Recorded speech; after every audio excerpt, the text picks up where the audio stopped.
A gente mede tempo por espaço. O que é um dia? Você pode falar que são 24 horas, mas na verdade é uma volta da Terra em torno de si. O que é um ano? Ela dando uma volta em torno do Sol. A gente está medindo o tempo através de espaço.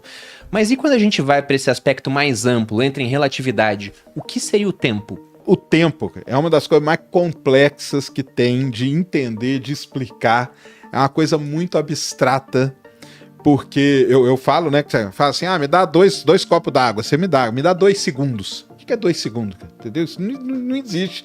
Até o lance lá que a gente tava falando de representar o tal do espaço-tempo, que o pessoal usa essa analogia do elástico, e aí você vai na simulação, cara, um negócio, é muito complexo, é muito abstrato, e a gente tem o nosso tempo baseado em convenções. Esse calendário que a gente usa, do jeito que ele é, cara, esse calendário aqui é de agora há pouco tempo atrás, aí do Papa lá, né, do Gregório.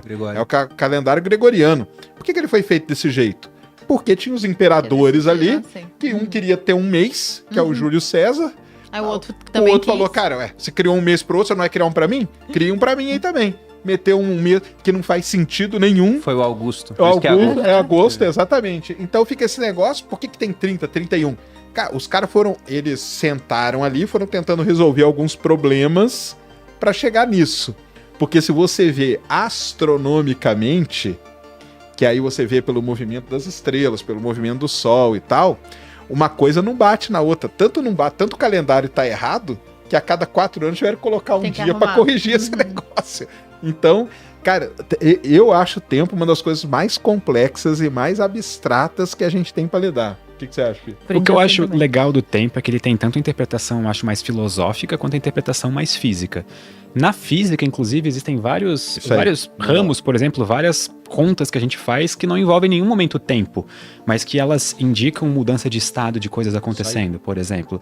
Tinha até algumas em termodinâmica, de mudança de sistemas e tudo mais, mas que não envolvia tempo. Na verdade, a explicação de tempo física ela é termodinâmica. Exato. Né? Vai lá. A gente pode usar a termodinâmica para meio que inferir qual que é a direção que o tempo deveria passar, que é a direção em que a entropia aumenta. O nome disso é seta do tempo. Só que ainda assim, isso não dá pra gente uma definição muito boa de o que é um segundo. A explicação pro pessoal entender esse lance de aumentar a entropia é que eu pego essa caneca, jogo no chão e ela quebra. Eu não tenho como voltar ela a virar caneca. Então o tempo tá passando, né? A bagunça das coisas vai aumentando. Então, fisicamente, o pessoal explica o tempo com base na termodinâmica. Mas que também é abstrato pra caramba. É que a gente falou de viagem no tempo aqui, por exemplo, e as pessoas não se dão conta disso, mas a gente faz viagens pro futuro o tempo todo. A gente tá aqui hoje e amanhã estaremos aqui também, né? Em outro ponto, mas a gente tá viajando. O que é interessante no tempo é que ele não é absoluto, porque se você pega, até no Interestelar, filmaço, né, Boludinha? O Interestelar tem aquela cena muito interessante quando eles estão num planeta muito próximo de um buraco negro e eles passam quase nada de tempo naquele planeta e quando eles voltam e encontram um cara que se manteve em órbita... Tá velho, quando encontra o negão décadas lá em cima, o negão tá com barba até branca. Então como é que o tempo ele pode ficar relativo para as pessoas entenderem, né? Como é que funciona essa questão da relatividade do tempo? Mas aí a gente tem que ver que são sistemas diferentes. O planeta de Miller lá que eles pousam, que é o planeta que tem água e tudo, aquele planeta ali não são as leis de Newton, que ali Newton acabou. Ali começa a valer a relatividade. Porque aquele planeta ele tá numa velocidade que é um X% da velocidade da luz.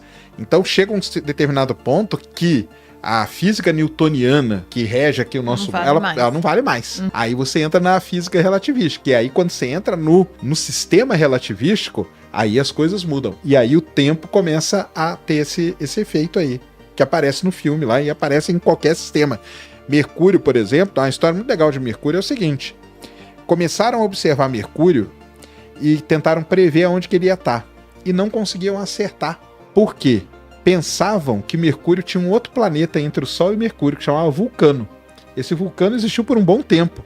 Até que um dia alguém falou assim, depois do Einstein, cara, pega aí a equação da relatividade, vamos aplicar ali em Mercúrio para ver o que acontece. E pá, mataram a charada. Mercúrio está tão perto do Sol que ele sofre efeitos relativísticos. Então, se você aplica as equações de Newton para prever a posição de Mercúrio, você erra. Se você aplica as equações de Einstein para prever, você acerta. satélites orbitando a Terra. Eles têm que ter uma correção, porque o sistema Terra-satélite, o satélite sofre efeitos relativísticos. Então você tem que ir corrigindo aquele relógio dele o tempo todo, tanto que é uma das grandes provas da relatividade, né, se ela existe, se ela funciona ou não, são os satélites.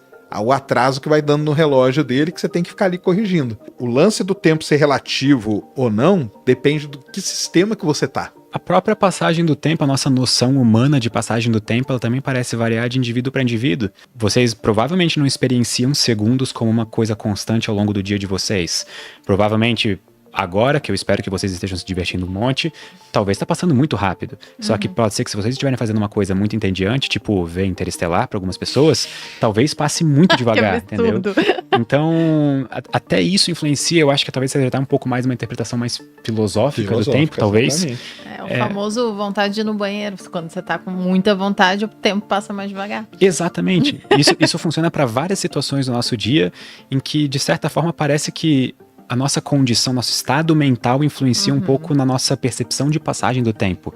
Por exemplo, aquela sensação de quando a gente olha para um ponteiro do relógio, de parecer que a primeira mexida do ponteiro parece que dura muito mais do que todas as outras subsequentes. Tem explicações para isso, então isso é interessante. Mas em termos objetivos, por exemplo, até pegando um exemplo hiper simples, daqueles de gráficos que colocam tempo para cá e deslocamento no espaço para cá. Você faz um deslocamento no espaço, o tempo vai passando sempre numa direção, né? Então o tempo vai aumentando, seu deslocamento no espaço também tá para esse lado, então você tem um vetor. Se você se desloca muito rápido no espaço, esse vetor do tempo ele quase não pesa, então o tempo vai passar mais devagar. Se a gente se movesse mais rápido, na velocidade da luz, por exemplo... Ou perto da velocidade da luz, que aí entra na parte relativística do negócio. Então o tempo passaria mais devagar. É, exatamente. Para um referencial... Pro referencial. Dependendo do referencial, né? Então, pra quem tá lá, tá passando igual. Quem tá se movendo naquela velocidade. Exatamente. A NASA fez um experimento desse com 2 astronautas. O Mark Kelly e o Scott Kelly, que são irmãos gêmeos. São irmãos gêmeos, é. O Scott Kelly passou 1 ano no espaço. 340 dias, né? Vamos aproximar para 1 ano. Então ele tava viajando a 27 mil quilômetros por hora, porque ele tava dentro da estação espacial. Ele tava mais rápido. E o irmão dele aqui na Terra. Sim. Ele tava mais rápido. Trouxeram os dois e foram fazer medidas. Aí, logicamente, o tempo que ele ficou foi muito pouco. Mas quando fazem medidas muito precisas, viram que o envelhecimento dele foi um pouquinho menor do que o do irmão que ficou aqui na Terra. Esse é um experimento muito legal que a NASA fez, que é 1 ano no espaço, e ela levou o Scott Kelly justamente porque ele tem um irmão gêmeo aqui, que é o Mark Kelly, e que era astronauta também, só que já era aposentado. Então é uma outra grande questão aí que em cima da relatividade. Ele envelheceu um pouquinho menos mesmo do que o irmão. E seria possível a gente se mover ao contrário no tempo?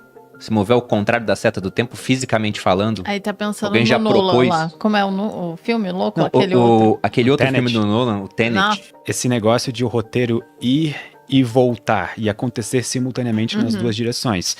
Provavelmente existem outros exemplos de filme que já usaram isso. Sempre existe. Sempre tem um outro exemplo. Então alguém provavelmente vai falar nos comentários. Sim. Esse foi o primeiro que eu vi, cara. Esse E foi eu o achei primeiro inovador, porque geralmente a viagem no tempo é o cara volta e o tempo continua na seta do tempo. Exatamente. E agora ele volta, tipo, ele regride, mas tinha coisas acontecendo de trás pra frente enquanto ele estava passando no tempo na direção normal. Então acho que isso cria toda uma outra camada de complexidade no filme que pra mim é um dos filmes mais, assim, inovadores que eu vi na minha vida, que eu adorei, só que eu não posso dizer também que é tipo 9 de 10 ou 10 de 10. Eu acho que pela inovação vale ali um 8 de 10.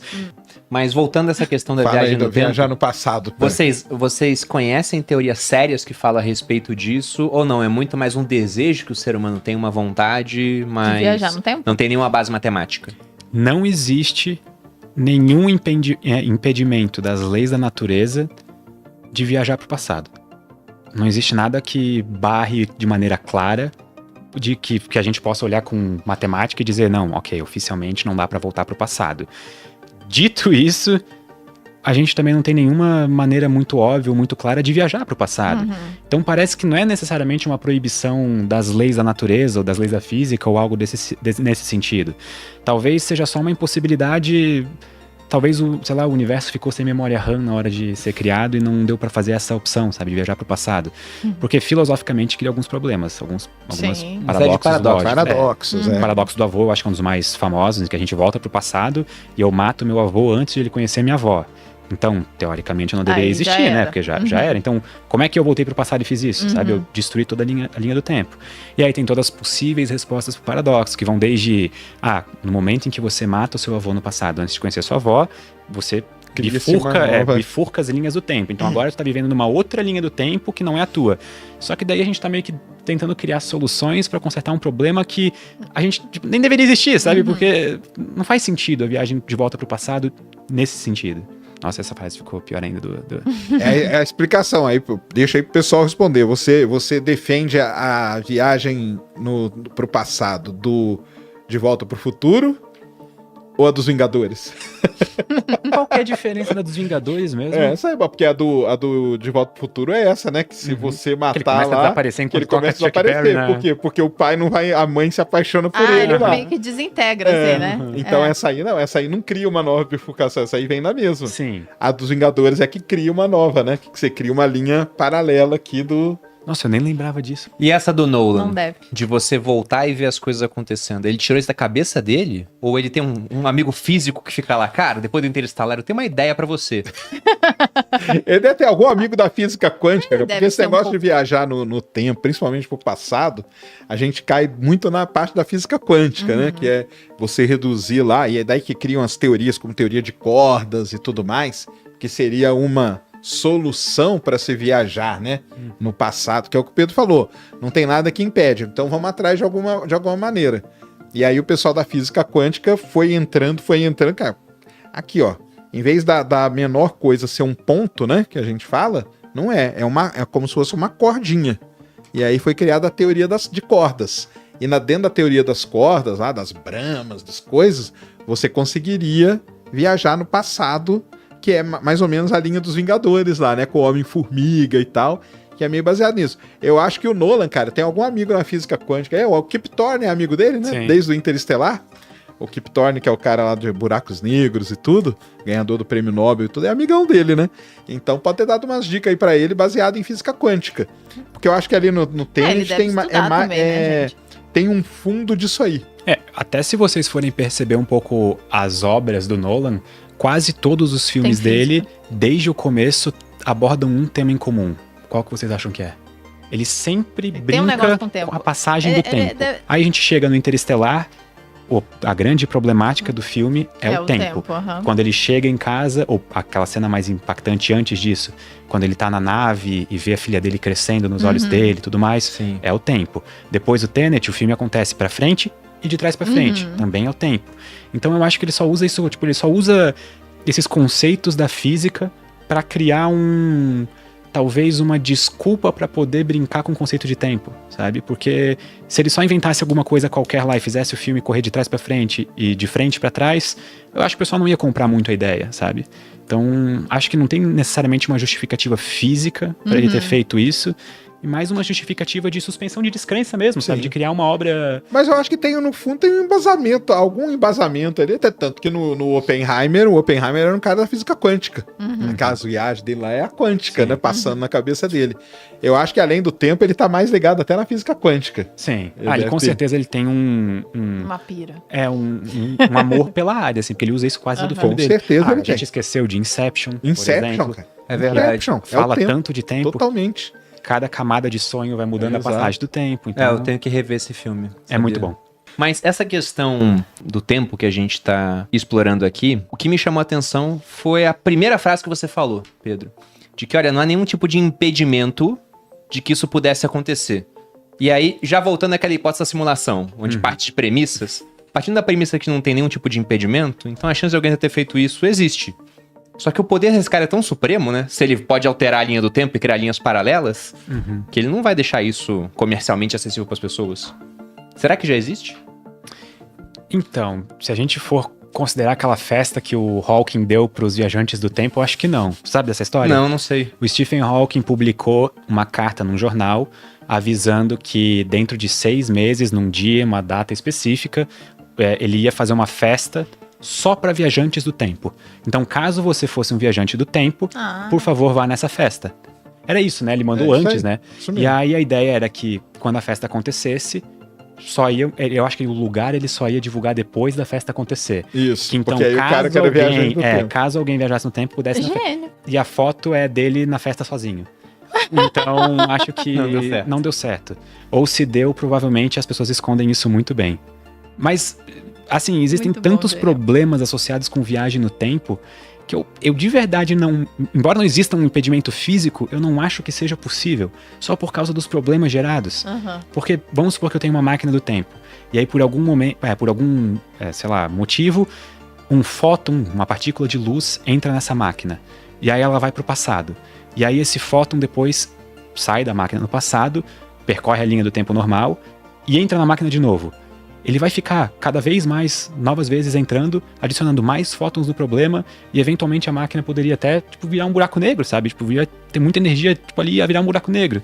Então, eu só acho que não é possível. Eu só acho que, tudo bem, não existe nenhuma lei da física que proíba de vez, mas Mas é não pouco dá, provável, sabe? aham. É.